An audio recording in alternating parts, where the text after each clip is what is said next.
Chairman ഒരു decision ഫാക്ടറാണ്, യാതൊരു സംശയമില്ല. കാരണം ചെയർമാനാണ് ഫെസ്റ്റിവൽ ഡയറക്ടർ.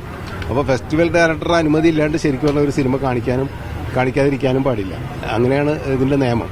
അപ്പോൾ ഫെസ്റ്റിവൽ ഡയറക്ടറാണ് ഫൈനൽ ഡിസൈഡ് ചെയ്യുന്ന ഫാക്ടർ എന്ന് പറയുന്നത്, അല്ലാതെ സർക്കാർ പോലുമല്ല. സർക്കാരിന് ഇതിൻ്റെ അകത്ത് ശരിക്കും പറഞ്ഞെങ്കിൽ അങ്ങനെ റോളില്ല. പക്ഷേ ഇപ്പോൾ അവിടെ നിന്ന് ഇപ്പോൾ ഇത് നിരോധിച്ചു വരുമ്പോൾ സർക്കാർ ഇടപെടാതിരിക്കാൻ പറ്റില്ല. അപ്പോൾ ചലച്ചിത്ര അക്കാദമിക്ക് അപ്പുറത്തായിട്ട് ഇതൊരു പൊളിറ്റിക്കൽ ഡിസിഷൻ വരണം. ആ പൊളിറ്റിക്കൽ ഡിസിഷന്റെ ഭാഗമായിട്ടാണ് സർക്കാരിന്റെ അനുമതിയോടുകൂടി ഇവിടെ പ്രദർശിപ്പിക്കാം. അതാണിപ്പോൾ ബംഗാളിൽ നടന്നത്. മമതാ ബാനർജി അനുവാദം കൊടുത്തു, നിങ്ങൾ കാണിച്ചോളൂ, ബാൻ ചെയ്ത പടങ്ങളൊക്കെ കാണിച്ചോളാൻ പറഞ്ഞ് അവിടെ കാണിച്ചു. അപ്പോൾ അതുപോലെ ഒരു പൊളിറ്റിക്കൽ ഡിസിഷൻ വരികയാണെങ്കിൽ ഇവിടെ കാണിക്കാവുന്നേ ഉള്ളൂ. പക്ഷെ അതിപ്പോൾ അക്കാദമിക്ക് തീരുമാനിക്കാൻ പറ്റില്ല. പിന്നെ ചെയർമാൻ ഇല്ല എന്ന് പറയുന്നത് സാങ്കേതികമായിട്ട് ശരിയല്ല എന്നുള്ളൊരു അഭിപ്രായം തന്നെ എനിക്കുള്ളത്. പക്ഷെ അദ്ദേഹം ഇവിടെ ചെയർമാനായിട്ട് ചാർജ് എടുക്കുന്നതിന് മുൻപ് തന്നെ മിനിസ്റ്ററോട് പറഞ്ഞിരുന്നു, എനിക്ക് ഈ ഫെസ്റ്റിവൽ സമയത്ത് വരാൻ പറ്റില്ല, എൻ്റെ അസൗകര്യം നിങ്ങൾ അംഗീകരിക്കുന്നുണ്ടെങ്കിൽ ഞാൻ ചാർജ് എടുക്കാമെന്ന് അദ്ദേഹം പറഞ്ഞിട്ടുണ്ടായിരുന്നു. അപ്പോൾ ആ രീതിയിൽ അദ്ദേഹത്തെ കുറ്റപ്പെടുത്താൻ പറ്റില്ല.